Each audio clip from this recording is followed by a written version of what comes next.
Tengo el placer de introducir al doctor Schelling, venezolano, referencia mundial experto en enfermedades broncopulmonares obstructivas crónicas. Es un venezolano con una historia y una trayectoria de fama mundial. El doctor Schelling se graduó en la Universidad Central de Venezuela y después realizó sus posgrados en medicina interna, terapia intensiva y neumología en la ciudad de Boston. En la actualidad es profesor de medicina en la Universidad de Harvard y director del Centro de Enfermedades Broncopulmonares Obstructivas Crónicas en el Brigham and Women's Hospital en Boston, Massachusetts. El doctor Shelley es autor de más de 300 publicaciones en el área de la medicina. Además, es autor de varios libros. El trabajo del doctor Shelley como investigador y sus trabajos han sido publicados en revistas como son el New England Journal of Medicine, CHEST, The Lancet Respiratory Medicine, COPD, Respiratory Medicine y American Journal of Respiratory and Critical Care Medicine. Ha recibido muchos grants para investigación. Además, ha sido editor asociado de la revista CHEST, el Journal of COPD y los archivos de bronconeumonía. Es una persona sumamente brillante, inteligente y un gran ser humano. Para conocer más de toda la trayectoria del doctor Shelley, los dejo con el doctor Isea, el cual lo va a entrevistar y espero que sea del agrado de todos ustedes. Muchas gracias. Buenas tardes al doctor Bartolomé Schelling. Me siento honrado con esta entrevista que aceptó compartir con todos nosotros. Ya ustedes oyeron la presentación del doctor Hermann Scholz en relación a la importancia que tiene el doctor en todos los continentes que ha formado, los trabajos que ha producido, los premios que se ha ganado, las medallas, los títulos de doctor honoris causa. Y bueno, y es un placer para mí poder conversar con el doctor Bartolomé Schelling esta tarde sobre algunos aspectos importantes de la vida. Yo creo que es muy importante en personas como el doctor Schelling, como dicen los americanos, dejar un testimonio en este conversación para que los estudiantes, novicios o para los estudiantes, los médicos ya formados puedan tener una idea de un pensador y de un científico de la talla del doctor Schelling. De tal manera que para mí es un honor tener al doctor Schelling esta tarde con nosotros. Nos honra en el Centro Médico Docente de la Trinidad y en la Universidad Central de Venezuela tener al doctor Schelling en este conversatorio. La primera pregunta, doctor Schelling, es que hablemos un poco sobre su infancia, de su entorno familiar y por qué decidió usted ser médico. Bueno, muchísimas gracias, José Octavio. Quiero recalcar que la invitación que parte de ti es como la invitación de un hermano menor. Compartimos un tiempo en Boston que creo que disfrutamos muchísimo. Todavía recuerdo el estudio de los catéteres que hicimos y que salió publicado en CHEST. Y bueno, te considero un gran médico y producto de la interacción de haber vivido en Venezuela y pasado una experiencia como la norteamericana aquí en Estados Unidos, que permitió que incluso fueses el médico de cabecera de mi familia. Así que por todo ello te lo agradezco.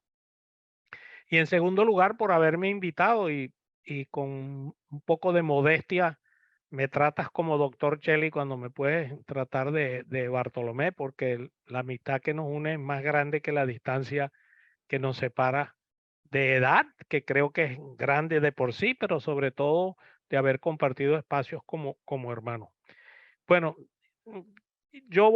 el pequeño resumen es que empiezo por una frase que una vez oí que nunca se me olvidó, que uno no escoge dónde nace.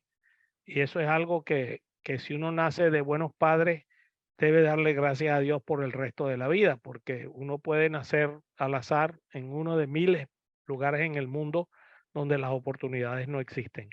Mi padre fue un inmigrante italiano que llegó el año 39 a Venezuela, venía de la zona de Nápoles no había terminado bachillerato, pero era un hombre sumamente inteligente, un hombre extremadamente trabajador y un filósofo de la vida práctica del cual aprendí muchísimas cosas que en algún momento puedo hasta echar de chiste. Entre otras, hijo, nunca baje las escaleras con las manos en los bolsillos, que se puede partir los dientes. Y así miles de cosas de la vida práctica. Mi madre es una valenciana de muchas generaciones. Ella murió, tú la conociste. Ella fue profesora de piano de una familia bastante musical, de lo cual no heredé nada. Y una persona ambiciosa en lo esencial, que es no ser envidioso, pero sí querer prepararse bien. Fui el mayor de 4 hermanos. Al principio estudié en el colegio La Salle de Valencia, en el centro de Valencia. Mm, En realidad siempre me gustó estudiar, no lo voy a negar, yo no era una persona que no me gustaba estudiar. Después nos mudamos a Caracas y continué mis estudios de bachillerato en Caracas. Lo importante de la experiencia de Valencia, Valencia tendría unas 120.000 personas, era una ciudad bastante pequeña, pude andar mucho en bicicleta, ir a muchos sitios, escalar cerros, disfrutar con mis 2 hermanos varones múltiples oportunidades de ir a haciendas, cerros, la playa, una vida muy, muy sana, en mi opinión, en un país que en ese momento empujaba muchísimo. Valencia comenzaba a tener industria y, y había, como siempre, y tengo que agradecerse los profesores excelentes. En realidad, los hermanos cristianos de La Salle fueron para mí modelos, tanto en lo personal, porque me nutrieron de lo que yo creo que son principios del hombre occidental, la historia de de la Biblia temprana con todos los ejemplos. Por ejemplo, cuando tengo que hablar de líneas guía, hablo, por ejemplo, de los 10 mandamientos. La primera línea guía escrita por una sola persona que subió a un cerro, tuvo 40 días y bajó y dijo, aquí están los principios generales que rigen al hombre israelí y que se transformaron en mi opinión, en los derechos humanos. Eso lo aprendí en el Colegio de Valencia. Y los regimientos o los lineamientos católicos que se discutan en los detalles pequeños son el cristianismo que gobierna el mundo occidental. Yo creo que ese tronco lo recibí en mi infancia bastante fuerte en Valencia y formó en mucho lo que es la moralidad, que es el deseo de intentar hacer de este mundo algo mejor y de tener controles en lo que uno hace en la vida. Yo creo que la parte esa temprana de la vida es fundamental. Y para aquellos que han tenido buenos padres y la capacidad de formarse en un ambiente creativo, determina profundamente quién eres. Es como el disco duro en el cual se va grabando el programa de la vida y ese disco duro lo que necesita es que se apriete pulsar la tecla correcta y el disco duro se dispara casi en forma automática. Yo creo que el disco Bueno, duro se escribe en ese periodo. No sé qué opinarás tú, sí, pero el camino de la virtud que usted siempre, bueno, ha señalado, digamos, por decirlo así. Ahora, ¿por qué usted escogió ser médico? ¿Qué lo llevó a ser bueno, médico? interesantísimo. A mí me daban muchas amigdalitis cuando estaba ya un poco mayor con uso de razón. Y me acuerdo que venía un doctor de nombre Guerra Méndez en Valencia, siempre bien vestido, con una corbata, un maletín negro, y entraba en la casa y literalmente era como que entrase José Gregorio, y hasta tenía como colonia, y era una persona sumamente respetada, y, y él examinaba la garganta, era un médico de familia muy bueno en mi opinión, y yo dije, oye, este personaje me atrae mucho a mí, la forma generosa. Y claro, él le mandaba a uno inyecciones y jarabe y uno se mejoraba y lo asociaba siempre con mejorías de la salud. Y después, estando en bachillerato, me leí unos libros de A.J. Cronin y de Max van der Merch que tenían que ver con médicos en Bélgica y en Inglaterra que trataban la tosferina y epidemias de enfermedades infecciosas en esa época poco curables, rompían las membranas y, y me atrajo mucho esa literatura de poder hacer bien. y efectivamente desde temprano en bachillerato decidí estudiar biología y después medicina. Me ¿Cuál cree parecía que era usted una que profesión, era una vocación y todavía lo considero así, es una vocación. en su formación académica, qué recuerda usted, digamos, en ese transcurrir de tantos años que le marcó la vida en la formación como médico? ¿Qué anécdota usted recuerda? Bueno, muchísimas, muchísimas, bueno, déjame retrasar un poquitito. Con esa ilusión presenté los exámenes de admisión, sometí mis notas como se hacía en esa época, fui seleccionado y entré a la universidad. Y recuerdo con gran impacto la primera clase de anatomía que nos dio el profesor Jesús Llerena. Y cómo dibujaba en el pizarrón con una autoridad increíble, unos dibujos que parecían tridimensionales. Movía el pectoral mayor, sacaba el plexo braquial y yo dije, Dios mío, tengo que absorber esto. Esto para mí se me quedó grabado. Se me quedó grabado las clases de neuroanatomía. Se me quedó grabado todo lo que era la parasitología. Y, y, y luego en la parte clínica, las visitas a los centros de salud con los niños deshidratados y un viaje que hicimos a la Guayana a hidratar niños cuando había una epidemia de sarampión entre los indios. Todo eso me dio conciencia de que en las manos de uno está la vida y el beneficio de otro. Y esa relación personal con seres humanos me marcó muchísimo durante los años que comencé a hacer clínica en la Cruz Roja, en el Hospital Oncológico Luis Racetti, que venían nuestras mujeres del interior con mucho carcinoma de mama, carcinoma de útero.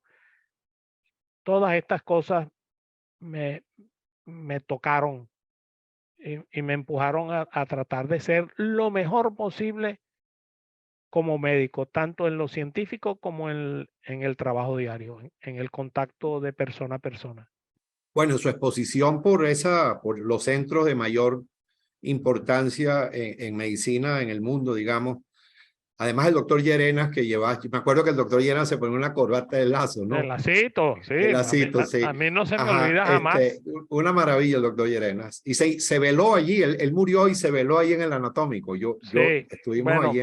esa clase inicial del doctor Llerena y su Sí, majestuosa presencia y yo me acuerdo una vez que habían elecciones en la universidad y la gente venía a pegar propaganda y él salió y nos dio un regaño que sí, como estábamos vejando, que él no era así ni es. de un lado ni del otro, él decía hay que respetar esta casa del saber.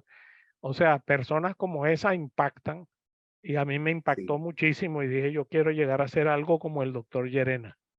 Además, el doctor Lleras le preguntaba cuál ha sido el mentor o profesor que usted tiene mayor recuerdo de él o que lo influenció Bueno, vida, digamos.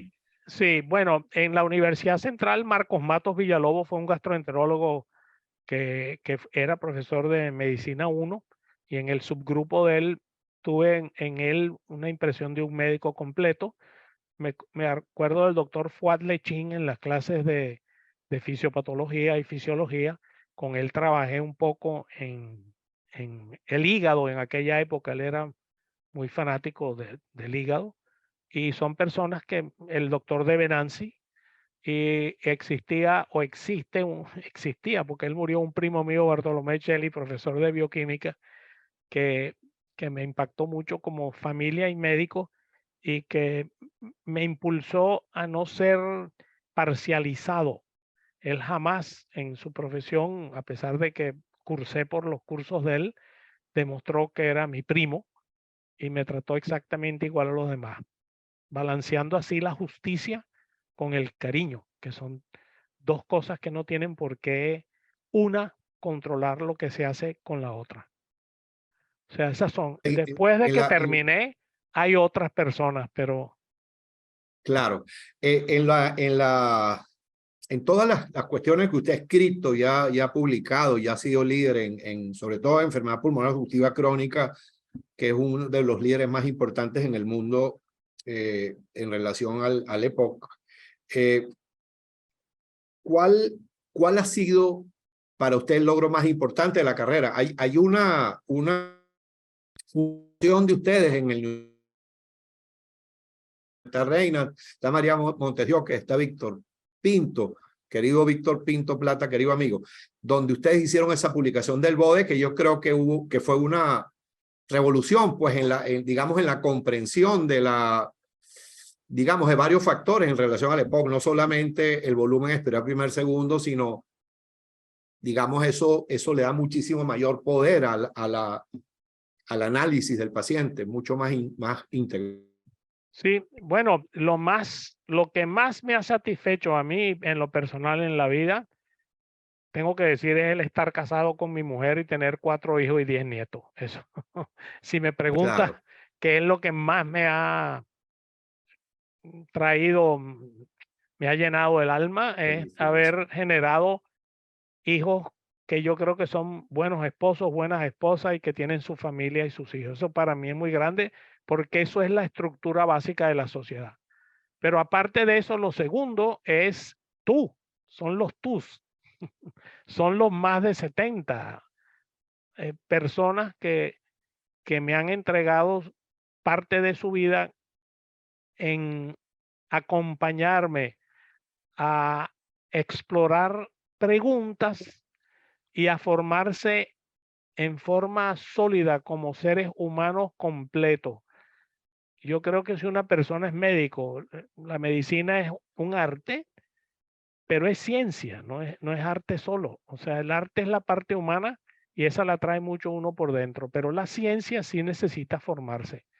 Y Sí, el ayudar a formar personas como tú, para mí ha sido la segunda más grande satisfacción. hay un pensamiento de Federico Nietzsche que dice que se recompensa mal al maestro si se permanece siempre discípulo. Yo me siento tan contento cuando yo veo a Víctor o cuando veo a Miguel o cuando veo a María o cuando veo a tanta gente, a Jairo Roa, a tanta gente o sea, las bajo la tutela suya, pero yo creo que es muy importante. Yo le decía a los compañeros hoy, yo me acuerdo que yo cuando estaba con Barden en Boston, que nos reuníamos todos con los terapeutas respiratorios, con los fellows, con los attending, con los enfermeros, era como aquello era como una orquesta afinadita toda. Yo nunca vi un problema, un altibajo, y siempre digamos, con seriedad y con principios y cumpliendo las cosas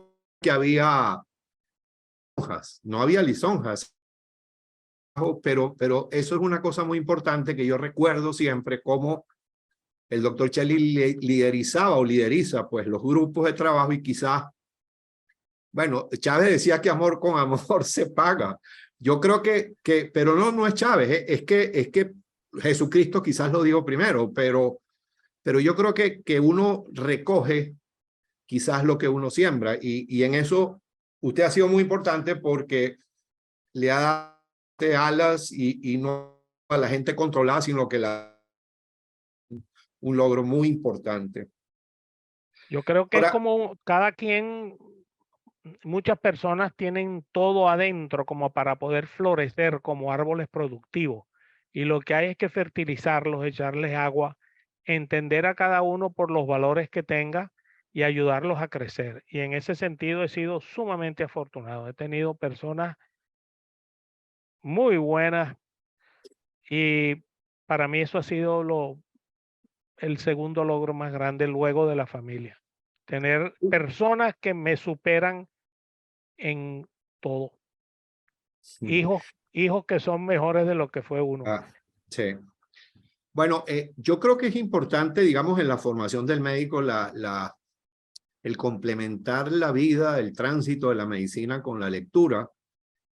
Y una pregunta que me gustaría hacerles, ¿cuál es el libro que a usted más le ha influenciado y cuáles son los libros que usted recomendaría leer en la maravillosa de libros que existen. Sí, claro. Esto es sumamente... Mira, yo sí creo que para ser un ser humano completo hay que experimentar lo que han escrito personas mucho más inteligentes, más capacitadas y con mejor visión de ángulos distintos a la medicina. Yo creo que eso es fundamental. Si me dicen a escoger un autor, el autor preferido mío, voy a nombrar 3, si me lo permite. En primer lugar, desde el punto de vista del sentir humano, a Graham Greene, un escritor inglés muy bueno. Todas sus novelas son excelentes, pero tengo predilección por una que se llama El poder y la gloria. Y muchas veces se las regalo a los felos cuando terminan. Y tiene que ver con la guerra de los curas, de los cristeros en México, en los años 10 al 30 más o menos, y que perseguían a los sacerdotes. Y el tema es muy interesante porque este sacerdote, que era un medio parrandero, tenía hijos, se echaba palo, era un curita simpaticón. Este curita decide que él se va a ir porque si no lo cuelgan, y se va y pasa mucho trabajo y llega a Texas. Y cuando está en Texas, él cruza la frontera y lo reciben en una casa, se medio mejora, pero le llega alguien y le dice: padre, por favor, regrese un momentito, que hay un señor que antes de morir quieren que le den los santos óleos. Y el curita este sabe que si pasa, se lo echan. Y sin embargo, se viste de valor. Él era un hombre cobarde, un hombre barranderón. Regresó a darle los santos óleos al pobre hombre que se estaba muriendo, y lo agarran y lo fusilan. Pero el tema que me encanta de ese libro en particular es cómo a veces la obligación que uno tiene de cumplir un mandato con el cual uno se ha comprometido es sagrado y debe hacerse. Y esta es una moral, por ejemplo, que los políticos deberían. Yo creo que ese libro lo deberían leer todos los políticos, aunque sean vagabundos. Coño, hagan lo que le corresponde. Ocurre en Los Miserables también, cuando En Los Jean Valjean Miserables, se roba los exactamente. candelabros de plata y lo agarran, y entonces el cura lo protege y le dice: no, no, no, yo se lo regalé, o algo así. Sí, De tal manera que, digamos, es la dignidad en medio de la miseria, pues. Así el es. deseo, el cumplir lo que se hace. No sé si se acuerdan del piloto este que aterrizó el avión en el río Hudson, aquí con 160 pasajeros. Le preguntaron: mire, ¿y por qué usted hizo esto?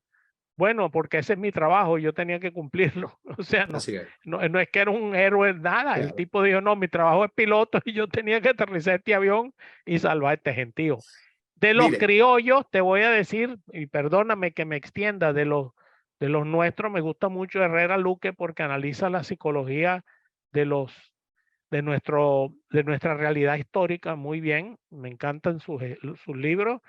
Y me encanta Carlos Rangel, del buen salvaje al buen revolucionario, para no tener en lo social y político de nuestro país la idea de que nos tiene que venir todo de afuera, que la culpa es de otro, que estamos así por esto y por lo otro.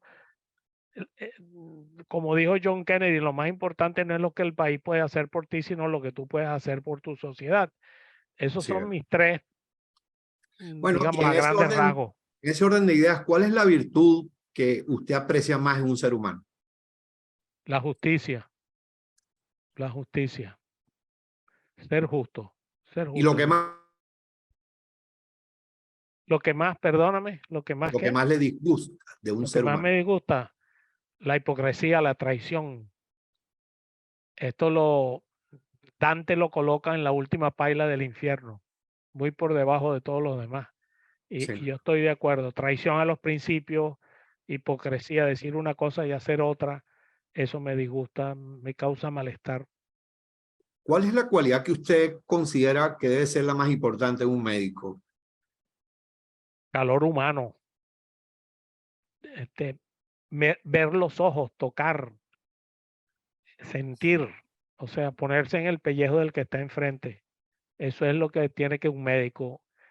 Creo que tiene que estar preparado porque uno es capaz de hacer mucho daño si no sabe lo que está haciendo. Pero incluso más importante que eso es sentir al prójimo como que es uno Sentir mismo. compasión, ¿verdad? Claro Sí, que sí. como que es uno mismo. ¿Cómo evitar que la medicina se convierta en un negocio? Bueno, eso es bien interesante. La forma en que yo lo evité es que nunca hice medicina privada, siempre estuve asalariado toda mi vida, fui un asalariado. Tuve un lapso de unos años en Maracaibo que practiqué la medicina privada, no lo, no lo juzgo malo tampoco, es una profesión, pero, pero no tener ataduras a, a la ganancia que se puede generar, siempre lo consideré relativamente saludable. Lo mismo en relación con, yo trabajo con muchas compañías farmacéuticas, pero no tengo acción en ninguna, nunca he poseído interés de ninguna medicina para evitar Qué eso maravilla. mismo. Qué bueno. ¿Cuál sería el mensaje que usted le daría a un médico que se inicia en la medicina? Bueno, lo que yo le diría es que la más bella profesión que una persona puede escoger es esta. Nunca fastidiosa, siempre con trabajo, eh, y hay que tomarla en serio. Eso sería mi consejo. Estar contento con la profesión que se ha agarrado, amarla y tomarla en serio. Yo siempre a los residentes míos, así como estás tú ahorita, le decía, mira, cuando venga un paciente hay que tener corbata, saco o bata, estar limpio. Y acuérdate que cuando entres a la persona, es la única profesión en que una persona se va a desnudar frente a ti sin que te conozca. O sea, esa es una honra que tú le debes a esa persona y un respeto que no tiene ninguna forma de ser disuelta. Y por consiguiente, tú te debes a tener una buena presencia, a estar limpio y a prestarle muchísima atención a lo que esa persona te está diciendo. Y bellísimo el juramento hipocrático de jurar por Igea y Panacea, por Claro, todos los dioses y las diosas a cuyo sentimiento apelo, pues, de claro que esa sí, maravilla de los griegos, ¿verdad? sí. ¿Usted tiene alguna de por qué se desarrollan enfermedades como el cáncer? ¿Hay algún, algún pensamiento que usted pudiera decir, bueno, pudiera haber algo de la emoción o del sentimiento o de las Bueno, circunstancias? sí, bueno,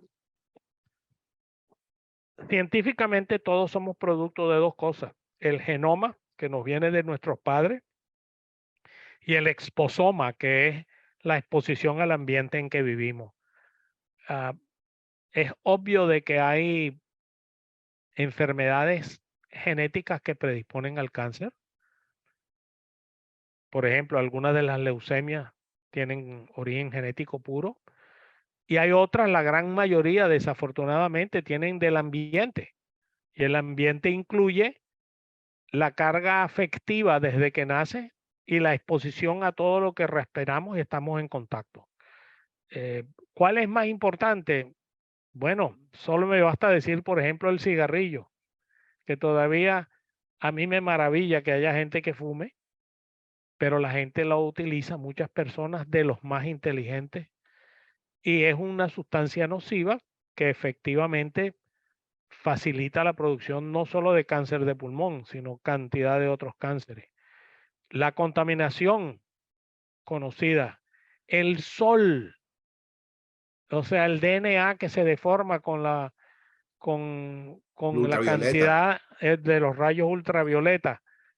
Todo esto, muchas de estas son relativamente evitables y desafortunadamente gastamos trillones en anticuerpos mononucleares para el estadio 4 sin acordarnos que si la persona no hubiese fumado o se hubiese alimentado mejor, no tendría el cáncer de pulmón que le estamos tratando, aunque obviamente hay que tratarlo. Nosotros como especie, digamos, inteligente, porque ayer estaba pensando yo, y el único animal que fuma es el ser humano. O sea, uno no ha tenido un morro, ¿no? Pero es biológico, puede haber salvación para la humanidad a futuro. Digamos, ahorita tuvimos la epidemia del coronavirus que diezmó, bueno, no fue como la gripe española, pero mató casi más de 8 millones de personas.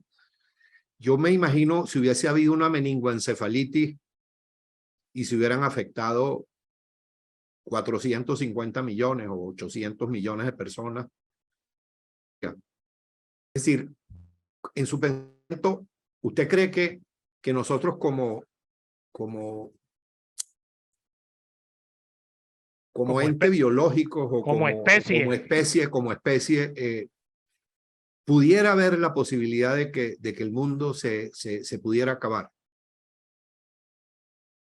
Bueno, yo creo que sí, que existe posibilidad de que el mundo como lo conocemos se pueda acabar. De hecho, los estudios geológicos demuestran ciertos episodios en la evolución de lo que llamamos el planeta Tierra, que muchas especies desaparecieron. Los dinosaurios son el ejemplo más viviente por fenómenos que ellos no crearon.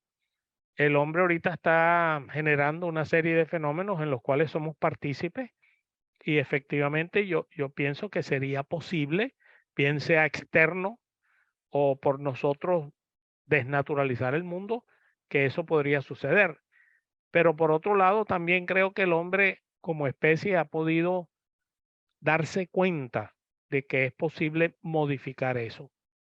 Y dentro de los factores internos, poder disminuir el riesgo de que seamos nosotros lo que lo causemos.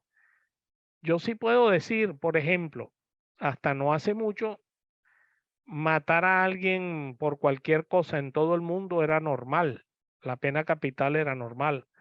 Hoy en día uno ve con malos ojos la mayor parte de las sociedades, con todo y el crimen que se cometen y las loqueras, ven como anormal matar a otro ser humano. Yo creo que eso demuestra un avance. Sí, en los derechos y la conciencia humana. Exactamente, porque antes se veía normal que el vencedor de una guerra empalara a 2.000 personas o los tirara por un precipicio para abajo. Ahorita eso no se ve o se ve mal.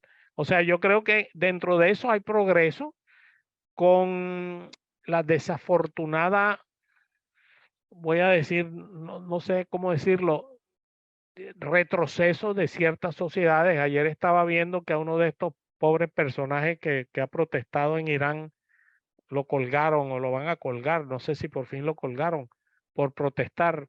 Y yo digo, Dios mío, en el siglo XXI esto no debería estar pasando.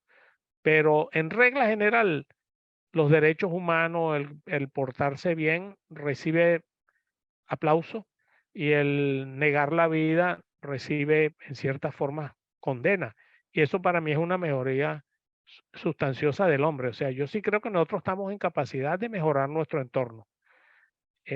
Pero, por ejemplo, que venga un meteorito y se estrelle con nosotros o algo no se de puede ese tipo, controlar eso. no se Claro. puede controlar, y yo creo que ha pasado y que en la infinidad del universo son cosas que pudiesen pasar. ¿Usted cree que el paciente debe conocer la verdad sobre la enfermedad? Bueno, yo soy de los que cree que sí, que nosotros nacemos para morir. O sea, uno nace y muere, es parte de la vida, no es distinto. El nacer y el morir son dos eventos de la vida. No es lo opuesto de la felicidad. Y dentro de eso, toda persona debe navegar esos últimos momentos de su vida con cierto conocimiento del periodo en que está entrando. Es más, yo considero que la gran mayoría de las personas, aunque le mientan, saben que la cosa no va bien. Claro. Nuestra cultura ha sido un poco más conservadora y yo recuerdo muy bien, no le diga nada a mi papá o a mi mamá, pero siempre intenté ser lo más realista posible, aceptando que es parte de la vida. En algunas circunstancias, ¿usted ha sido partidario de la eutanasia en algunos momentos? No, mira, yo quiero, y como tú bien sabes, aquí en Estados Unidos se practica la medicina de cuidados intensivos junto con la pulmonar, no es distinta. Y en muchas oportunidades llegábamos a puntos en la unidad de cuidado intensivo de personas que están sostenidas en su vida por máquinas, en esencia. El aplicar medidas extraordinarias no es justificable si no existe un fin y una conciencia de que es posible recuperar una vida utilizable. Yo nunca lamenté desconectar a alguien del ventilador si eso era lo mejor para ese paciente.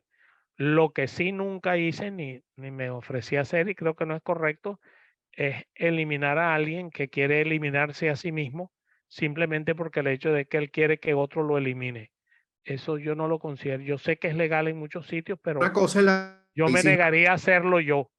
una cosa es la medicina compasiva para evitar el dolor, aunque eso disminuya la expectativa de vida de una persona, y otra cosa es actuar de manera activa para reducir la vida. Exactamente, porque lo Claro, que creo que mucha gente entiende como eutanasia es alguien que está deprimido y quiere quitarse la vida por X razón. Puede ser que tenga un cáncer por todas partes, no se lo claro. niego, pero el tipo lo que quiere es que le metan una inyección de potasio y lo liquiden. Yo nunca lo he hecho, pero sí he dado goteo de morfina en personas que están in extremis, he quitado ventiladores, he parado hemodiálisis, antibióticos. Claro. Siempre de acuerdo con la persona y con su familia.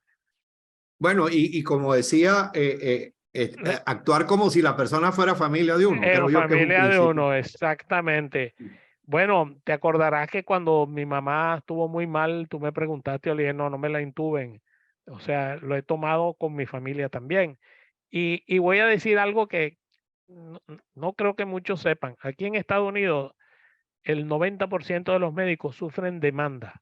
Yo jamás he sido demandado en toda mi vida como médico aquí en Estados Unidos, lo cual lo tomo como que he operado con ciertos pasos cautelosos, pero productivos desde el punto de vista de relación con los otros seres humanos a los cuales he tenido que manejar familia o los mismos pacientes.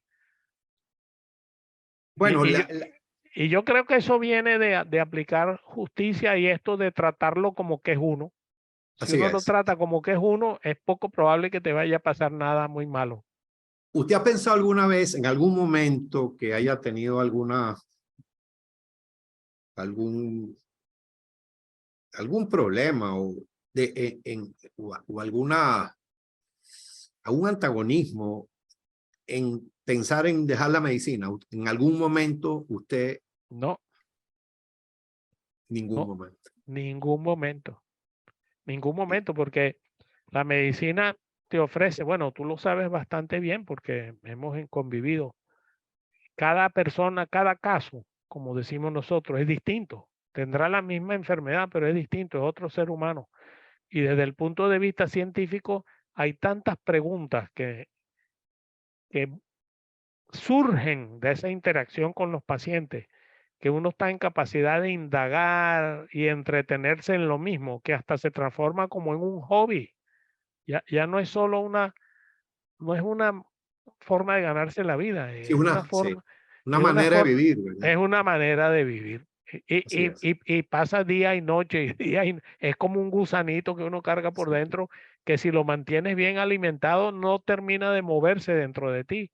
No, nunca. Y ahorita estoy parcialmente retirado, pero tú has visto todo lo que estamos haciendo Claro que sí, con neumocursos, claro que sí, publicaciones, claro que sí. investigación. Ahora, una vez estando en guiaron uno a, y a hacer tai chi en pacientes con Sí, EPOC.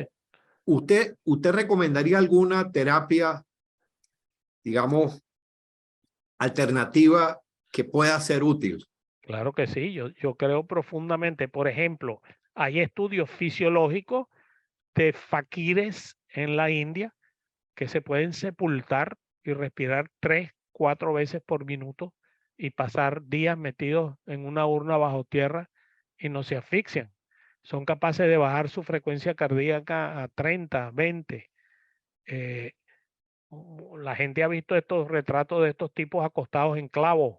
O sea, yo sí creo que algunas de las cosas que estas otras culturas, el yoga, son útiles definitivamente para el órgano del cual yo tengo mayor interés, que es la parte respiratoria. Y Porque eso, la parte respiratoria no responde sino de una sola forma, que es aumentando la frecuencia respiratoria. A menos que tú tengas una lesión de la médula espinal arriba, la frecuencia respiratoria tiene una sola forma de responder, que es aumentar. Y lo que pasa es que para poder respirar se tiene que meter y sacar el aire relativamente rápido, normalmente 5 segundos. Pero cuando estás respirando a 30, 35, tienes menos de 2 segundos. Atrapas aire. O sea, le conviene al aparato respiratorio disminuir su frecuencia. Y eso es controlable. Ese switch es controlable. ¿Cómo hacen ellos para controlarlo? Entre otras cosas, si te acuerdas, por eso pensamos en el tai chi y tratar, pero nunca logré manejar eso. Es más, una vez entré en contacto, no sé si tú te acuerdas, estabas allá, con un señor que era cantante, porque a los cantantes de ópera les enseñan a controlar la respiración para durar más tiempo. Y yo quería hacer un coro de epótico para que los pacientes con EPOC disminuyeran la frecuencia, pero no obtuvimos la financiación para hacerlo y nunca lo hicimos. bueno, el core en el comorbidoma del EPOC es la ansiedad, es la Sí, angustia. señor. Sí. Mira, cuando tú ves estos pacientes, y tú lo sabes, cuando tú ves estos pacientes intubados que lo estás destetando, cuando se angustian es imposible quitarles el tubo. Entran en una carrera frenética y hay que calmarlos porque si no es imposible que su aparato propio sea capaz de funcionar independiente del ventilador. La ansiedad en nuestro paciente es crucial. Cuál es la parte del trabajo suyo que le brinda más satisfacción? Yo sé que hay muchas cosas, usted se siente bien en muchos ámbitos, pero ¿cuál es lo que le da más satisfacción en el trabajo diario?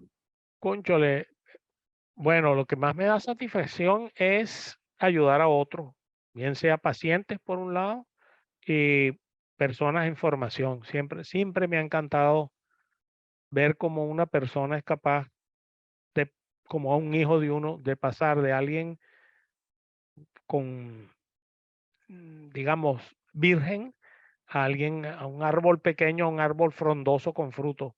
Eso me da muchísima satisfacción. Y los pacientes lo mismo, bien sea ayudarlos, bien sea curarlos, que es lo mejor, y otros ayudarlos a morir en paz. Eso siempre da satisfacción. Uno de los problemas del mundo actual es el narcotráfico y las drogas, y muchos países en el Uruguay, México, Colombia han tratado de legalizar algunas porciones de la marihuana. ¿Cuál es su pensamiento en relación con las drogas ante, digamos, el fracaso total de las medidas de control en países desarrollados en relación a uso de drogas y narcotráfico? ¿Usted cree que van a ser legalizadas o no?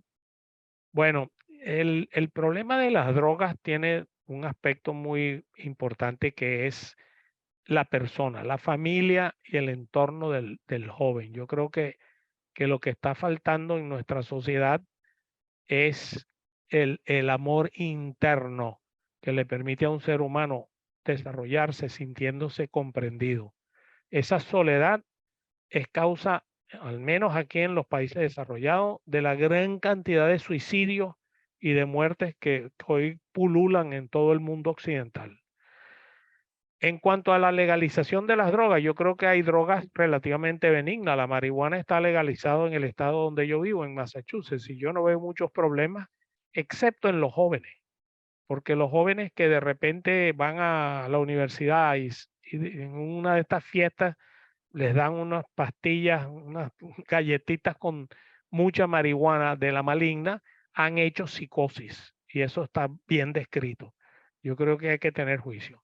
Las drogas más dañinas, los opiáceos, el fentanil, el perico, todas estas drogas de mayor potencia. Oye, bueno, tomamos alcohol, ¿verdad? Y algunos se emborrachan. Eh, yo creo que a lo mejor cierta legalización controlada con cantidades relativamente tolerables, imbricando a la industria para que produzca productos que sean capaces de dar la misma sensación pero que no causen daño, para mí tendrían sentido. Yo creo que esto de perseguir a todo el mundo a tiro limpio, obviamente que no ha surtido efecto, y las consecuencias río abajo son muy graves, como son esta cantidad de gente que se muere en un garaje tratando de tomarse una cosa, o que atracan y matan a otros para robarse una platica para ir a comprar 2 gramos de un producto de esto medio sucio. Es un mundo inverosímil que obviamente no ha sido alterado con las medidas que tomamos. ¿Cuál es Pero su, la cura, bueno, uno nunca ha de decir de esta agua no he de beber, pero la cura fundamental está, en mi opinión, en la familia, en educar a los hijos, en darle amor, cariño a los seres humanos para que no sientan necesidad de ese tipo bueno, ya a llamar medicaciones, de ese tipo de productos. cuál es su hobby favorito? Mi hobby favorito es la lectura y la medicina, te lo dije antes, sobre todo la investigación, me encanta y paso horas y horas y horas, pero aparte de eso la lectura porque en estos días estaba intentando leer a Cicerón y te das cuenta que hay gente que ha escrito cosas que tú dices, Dios mío, ojalá la hubiera leído de 18 años. Así es. Bueno, es que no sé, quizás a los 18 años no se entiende, ¿verdad? Pero Pero uno deberíamos, a porque Seneca a los años no se sí, puede. Séneca tiene esto sobre en lo corto de la vida, de brevitatis vitae. Y él dice algo que es muy interesante, que mucha gente pasa toda su vida acumulando recursos para poder vivir cuando ya no le queda vida. Concha. Así O es. sea, un genio, Séneca. Pero, doctor Chelo, ¿usted cree en la otra vida, en Dios y en la otra vida? ¿Cree en otra vida? Yo creo en Dios, yo creo que yo que soy en parte científico, hacer experimentos para que salgan bien no está garantizado. Y eso que controlamos todo, hacer lo que nos rodea así como es, en su infinito espacio, es imposible. Que si creo en la otra vida, me gustaría que existe. Tengo dudas, yo lo confirmo. No lo sé, no lo sé. Y No me en realidad, preocupa tampoco. eso era lo que te iba a decir, en realidad no me mortifica. Muchos me preguntan, bueno, ¿usted cree en Cristo? Yo no sé si Cristo era Dios, pero de que era un tremendo filósofo, no me Sí, lo sí, quita nadie. Todo lo así que es. él escribió, todo lo que Sí, él dijo, que se aplique. Yo soy así es. cristiano 100%, Así es. porque creo que ese tipo lo que dijo, lo que dicen que él dijo, es Sí, todo chévere. nos hace mejores, pues. Claro, entonces, ¿cómo no voy a creer? Yo sí creo en él. Ahora, que si voy a ir al cielo así paradito por el resto del mundo, no me importa tanto. Lo importante es tratar de hacer el cielo aquí un poquito. Exactamente. ¿Usted tiene algún aforismo o pensamiento? Algo Sí, querer es poder. Querer es poder. Eh, eh, si uno sueña, cónchale, voy a confesar algunas cosas. Yo nunca pensé llegar a donde estoy como mi objetivo.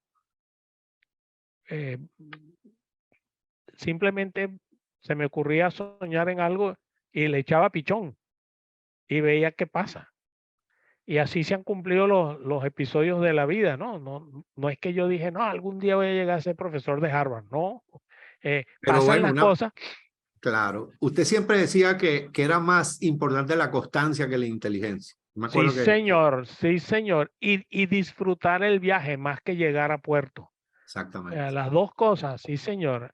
La Sí. constancia es mucho mejor que ser inteligente. ¿Cuál es su personaje político favorito y por qué? Mi personaje favorito político fue Winston Churchill,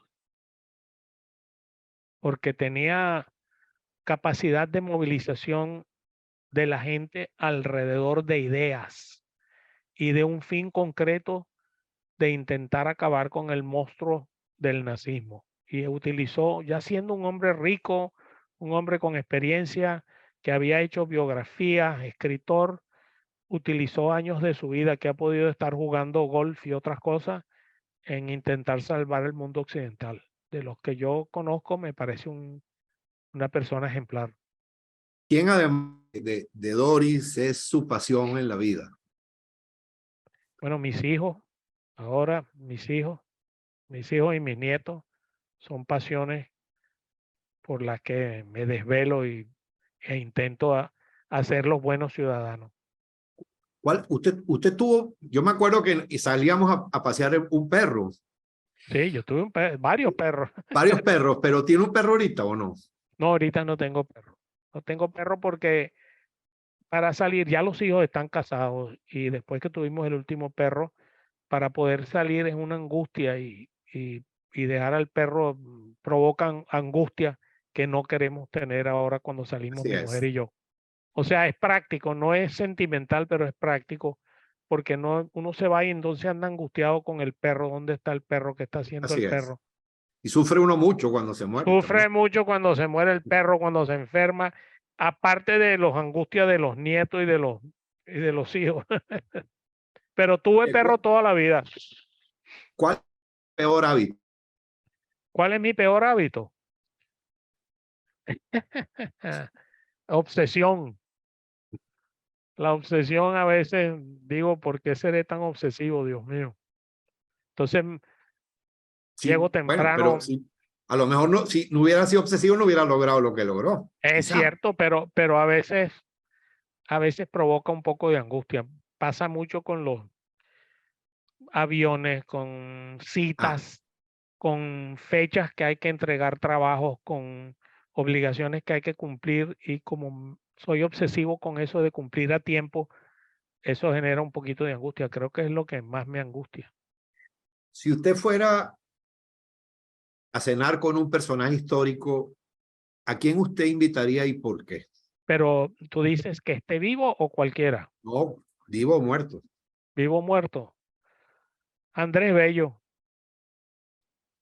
Andrés Bello, porque me interesa un muchacho que se formó en Caracas y que pasó un tiempo en Londres, cómo en lugar de enrolarse en una carrera militar, que era lo que hicieron los grandes héroes de las repúblicas nacientes, se dedicó a intentar hacer no solo una gramática, sino también una constitución, o sea, hablar de la ley y del derecho que tenemos, el deber que tenemos de cumplir las leyes. Y yo creo que para la sociedad en la que yo nací, que es mi Venezuela querida, y para toda la América hispana, ha sido terrible la influencia de la psicología militar y de la fuerza en lugar de responder más bien a la justicia y las leyes. Entonces, me gustaría obtener de él como una persona que vivió ese mundo, fue capaz de evolucionar hacia un mundo de leyes y de intelecto. ¿Cómo usted vislumbra el futuro de Venezuela y cuáles serían las prioridades que usted le daría a si usted tuviera que con él o con cualquier otro presidente de Venezuela? Bueno, yo siempre, wow, esta sí es una cosa difícil. Yo no soy político.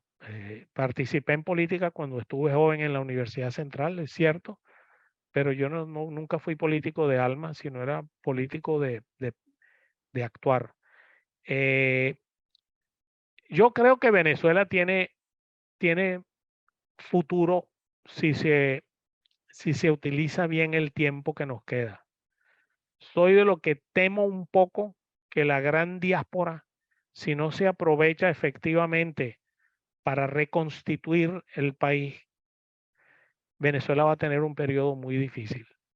Si por el contrario nuestro país, que tiene recursos naturales, tiene personas muy buenas, yo lo sé porque lo sé, estoy en contacto con ellos constantemente, pero que le falta ahorita una estructura de guía, pudiese engranarse con los recursos que tiene afuera en un movimiento que incorpore a los que están afuera con los que están adentro para llevarla a donde es posible llegar en una década o dos, algo así como hizo Alemania o como hizo el Japón, que tenía un país destruido, pero tuvo mucha ayuda externa y dirigentes locales capaces de absorber esa ayuda, yo creo que Venezuela tendría buen futuro.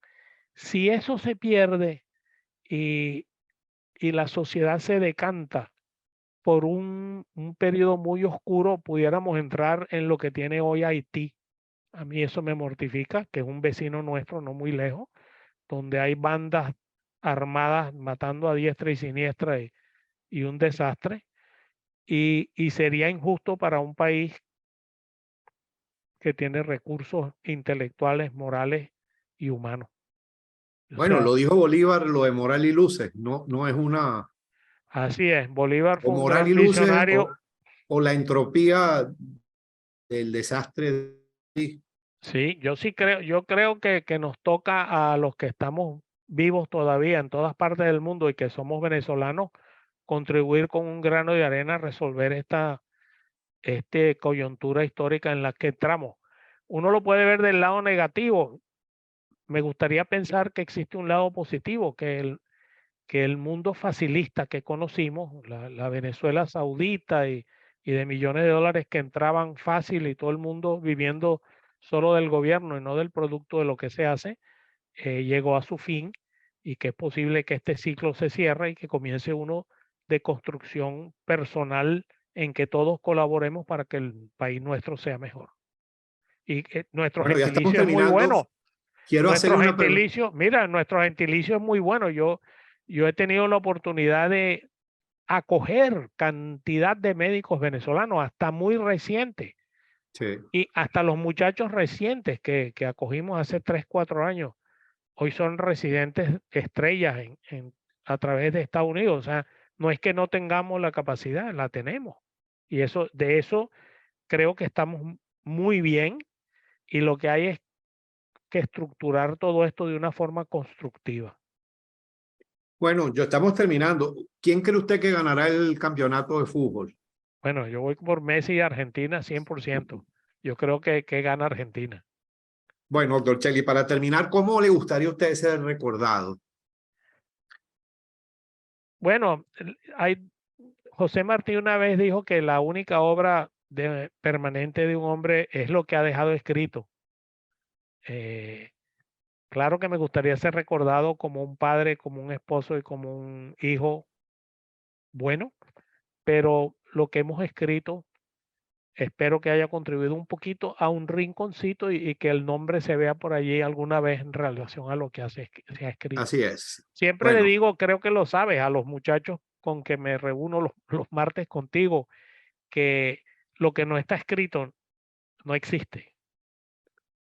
Y así que es. todo el libro que tú hiciste, por ejemplo, todas esas obras escritas son un testimonio de alguien que ha hecho algo más que plantar un árbol o pasar por la vida de forma efímera sin dejar nada hecho. Bueno, querido Bart, ahora sí me despido. Mi Feliz Navidad. querido, Gracias por esta maravillosa entrevista. amén. Muchos abrazos y recuerdos desde Venezuela. Igualmente, Aquí igualmente. nosotros esperamos siempre con ansia la reunión de los martes. Nosotros también, yo sabes que yo Para también, nosotros, me encanta. usted es referencia, una persona muy querida y una persona respetada y una persona que siempre está en nuestros corazones. Muchos Muchísimas abrazos y gracias, recuerdos. José.